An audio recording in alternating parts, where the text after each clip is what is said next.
We rolling. Hold on. Hey, everybody. This is your girl, Nita, coming to you with part 2 of y'all ain't gonna believe what happened to Russell. So you know my story. Starts with getting your snacks. Wash it down. So sit back and relax, get all snuggly, and wait for part 2. Excuse me? Don't be asking me how many parts it is to the story. You just sit back, relax. I got this thing. You just sit back and relax and, enjoy the story. You're going to find out what happened to Russell. Then, I'm going to say the end. So don't be asking me how many parts it is to the story. Sit back and relax. I got this. Ask me how many parts. Okay, here we go. Ask me that question no more. Now, see, there was tea talk going on. Now, that was short for tiny talk, as Big Mama and Aunt Sade used to call the gossip of the happenings that will be forthcoming, you see.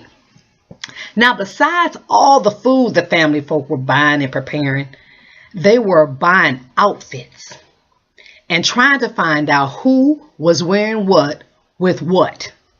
Sending folk over to so-and-so's house with Polaroid cameras to sneak and take pictures of which aunt had which kind of wig, so that it would surely not be a repeat at the Thanksgiving feast.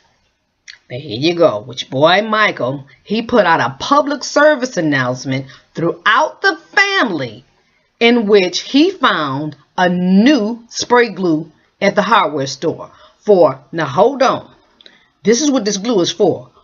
All loose wigs that would decide to reveal what was really going on underneath on the premises after too many rum and cokes that could possibly make their way to the lips of those Sunday only going Christian aunts, and in some cases uncles, who might try to sneak in a few hair pieces to latch on to their receding hairlines.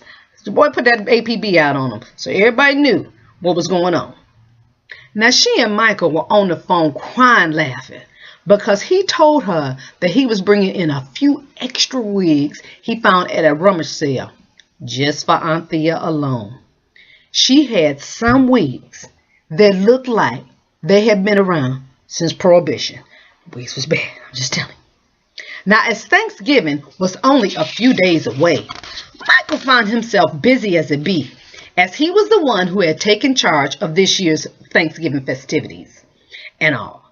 He was making phone calls, trying to find out what time flights were landing, who was picking up who from the airport, the train station, bus stations, entertainment, coat checks, servers, designated drivers, to and from the venue, the menu, and most importantly, who was bringing what dishes. Michael made what he felt was the most important phone call in reference to the menu when it came to calling to check on Aunt Thea and her dressing. He even liked her dressing better than he did his old mother's, and that just made her gloat, because she tries to outdo everybody.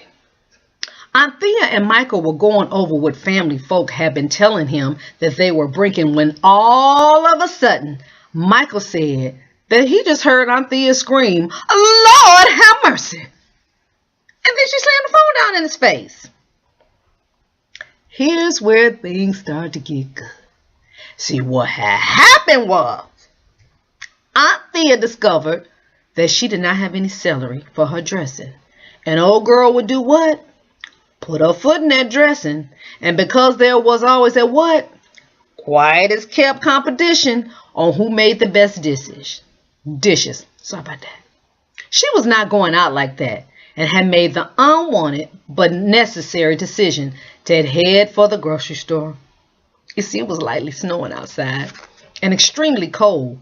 And Uncle Junior, Uncle Junior, that was Aunt Thea's husband, was not tearing himself away from, y'all ready for this? Walker, Texas Ranger. And folk, can you believe Uncle Junior, who was born and raised in Detroit, was always trying to be a cowboy? Now, what's up with that? Don't know. And another funny thing was Aunt Thea always had a fly new ride, but couldn't drive a lick.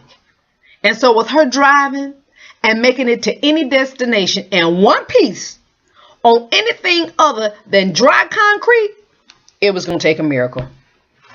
Anthea begged Uncle Junior to go, but he wasn't budging, and told her just to use some celery salt and some cut up cabbage he saw in the fridge and add it to her dressing. He was a jokester, you see. He was not going to miss his program.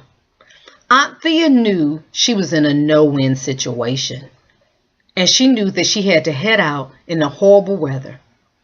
As Anthea dressed herself warmly and headed towards the door, Uncle Junior yelled, "Wait a minute there, Thea. Take Russell with you." "You got to be kidding me," Anthea thought. Anthea was calling Uncle Junior everything but a child of God, underneath her breath, of course, as she put on Russell's coat and boots. Once he was completely dressed, she told him to run in there and let his daddy snap his boots tight and to make it quick, because she was in a hurry and the weather was not getting any better. It was evident that a commercial had come on, because here come Uncle Junior at the door, grinning. "Y'all be careful and hurry back. Looks like it's bad outside." Anthea didn't even respond. She just walked out the door, down the stairs, put him in the back seat, got in, slammed the door, and backed out the driveway.